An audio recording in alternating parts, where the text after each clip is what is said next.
Well, you've had your Cookshack oven for a few years now, and you go out to put some meat in it and the thing's just not cooking right. Well, today I want to show you how to troubleshoot these ovens. This here is a SM025, but basically they're all pretty much the same on how to troubleshoot. What the first thing we need to do is we're going to have to take the back panel off. There's 8 screws that hold this back panel in place, so we'll need to take out all those screws.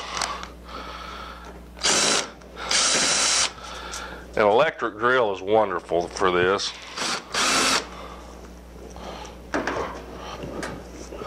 Be careful when you take that last screw out, because although it is underneath this top piece here, sometimes it can just fall out. But it'll just slide down under there like that. We'll need to take this insulation off.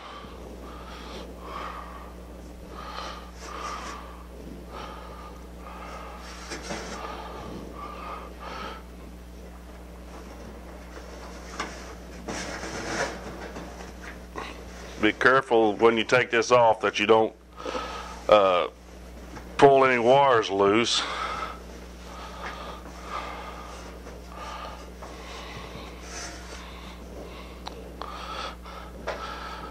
And this basically exposes the back of the cooker. What this here is a water shield in case when you're out cooking during the rain, well, the rain won't get on the heating element. So to check the heating element, we'll have to take this off as well. To do that, you'll need a 5/16 nut driver.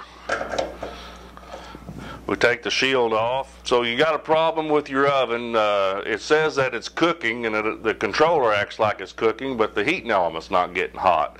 What we'll need to do, the first thing we'll want to do is check the heating element. Now this is a tester that I went and got. I bought this at Lowe's, and it'll check AC voltage, DC voltage, and also amps.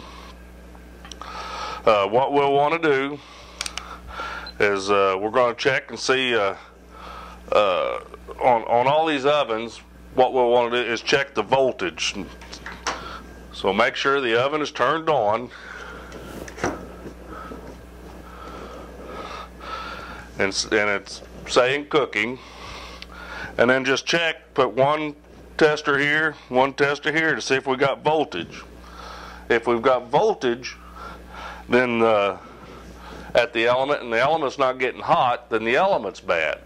If you don't have voltage and it says it's cooking, then the controller is bad. We've checked it, and it says we have voltage, but our heating element's not getting hot. So what do?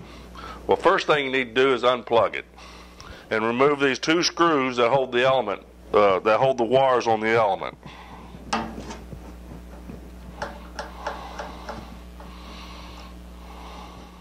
Okay, we've got the 2 wires off the elements now. What I would do is check continuity, and just set that on where we'll check continuity. And put one tester here, one tester here, and this is a good element, but and it reads 19.2 ohms. So if you get an ohm reading, but it wasn't coming on, then that's another indication that your controller or maybe one of these wires here are bad. You'd want to check for a break in the wire, or it'd be your controller that was bad. Let's say that we didn't have a continuity reading, it read 0. Well, that means that the element's bad. And so to change out the element, what you need is a 3/4 inch wrench, and these 2 nuts right here, take them off. Okay, we've removed the nuts in the back that hold the element in place. You need to come around to the front of the oven and remove the wood box. Then the element simply comes out from the front. To put the new one in, you just reverse the process. Put the nuts on the element.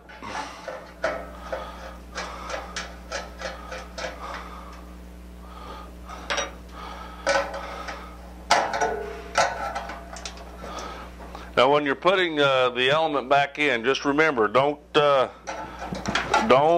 over tighten these nuts. Just get them snug. That's all you need to do. Then we're going to hook the wires back up. On the white one, or your neutral wire, you'll notice that there's two wires here. Put them where they're facing like this, because remember, we got this shield that's going to be covering it. So make sure they're facing side to side, not sticking out too far.